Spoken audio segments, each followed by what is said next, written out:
Marce, un abrazo grande. Chao. Buen programa. Bueno, saludo ahora formalmente. Bienvenidos al programa número 9 ya de esta segunda temporada de Desafío 2016 aquí en la pantalla de C5N. El programa anterior y el previo tuvimos en pantalla eso que estás viendo ahora, que es un reloj que está contando cuánto falta para que llegue el tan ansiado segundo semestre. Faltan ahora 1.369 horas para 1.369 horas, bien digo, 45 minutos y 18 segundos para llegar al 1 de julio, que es el momento, según lo que nos vienen diciendo desde el gobierno, en que la economía va a dejar de caer, en que la recesión va a dar lugar a una reactivación y a un rebote en pronósticos demasiado optimistas para la mayoría de los que hacen pronósticos y estimaciones. Hoy vamos a mantener ese reloj de cuenta regresiva, pero vamos a agregar otra contabilidad. Vamos a contar cuántos nuevos pobres hay en la Argentina. Lamentablemente, por el desquicio que dejó el gobierno anterior en el INDEC, que no solo manipuló las cifras de inflación, sino que además dejó de calcular cuántos son los pobres, nos vamos a basar para contar los nuevos pobres en la estimación que hizo el Observatorio de la Deuda Social de la Universidad Católica Argentina. Universidad donde Macri obtuvo su diploma de ingeniero civil, pero además ese era el dato que el macrismo en la oposición tomaba como referencia ante la falta y la poca credibilidad que tenían los datos del INDEC. 2 semanas atrás, el Observatorio de la Deuda Social de la Universidad Católica informó que su estimación es que en el primer trimestre de 2016 el número de pobres aumentó en 1.400.000, que el porcentaje de pobres aumentó del cuarto trimestre a el primero de este año de 29 a 34,5, es un salto más que considerable en el número y en el porcentaje de pobres. En base a ese ritmo, 1.400.000 en un trimestre, es que van a ver cómo se van sumando nuevos pobres a las cifras de pobreza. Se van sumando nuevos pobres a los muchos que ya había, según los datos de la Universidad Católica.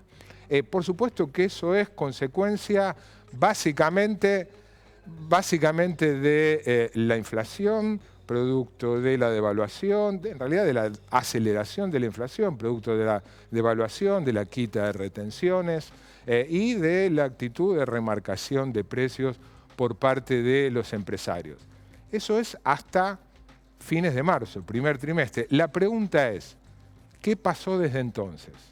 ¿Qué pasó a partir de abril hasta ahora? Estamos ya a 4 de mayo. ¿Qué pasó en estos 34 días y qué va a pasar de aquí en adelante con los pobres? Teniendo en cuenta, para empezar, que el mes que acaba de terminar, abril, fue el mes más alto en inflación después de mucho tiempo.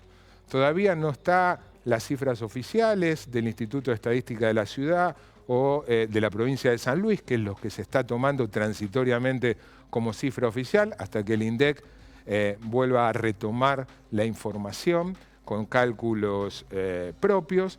Las estimaciones indican que en abril la inflación rondó el 7% en un solo mes.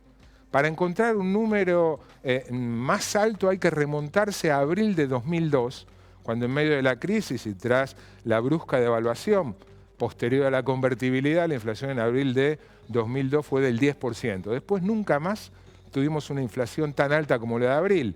Y para el mes que ya está en curso, los vaticinios no la ubican por debajo del 3%, que siguen siendo inflación muy alta. Se siguen sumando pobres al mismo ritmo que en el primer trimestre, en eso que vamos a ver ahora en la cuenta de los nuevos pobres. Y la verdad que es imposible precisarlo, porque no hay datos, porque son pronósticos de lo que va a pasar. Pero hay más de un elemento como para pensar que siguen sumándose nuevos pobres, porque la inflación de mayo va a seguir siendo alta, la de este mes, porque sigue habiendo aumentos y aumentos que multiplican otros aumentos, el aumento de los combustibles por ejemplo, del fin de semana, acumulando 31% en las naftas, con todo lo que ello implica, en lo que va del año nada más, 31%. Dejemos de lado esa infeliz justificación del ministro de Energía, Juan José Aranguren. Además vamos a tener hoy aquí a un economista, Javier González Fraga, que esta mañana escribió en una nota de opinión que es muy ambicioso pensar que puede haber una recuperación del salario real y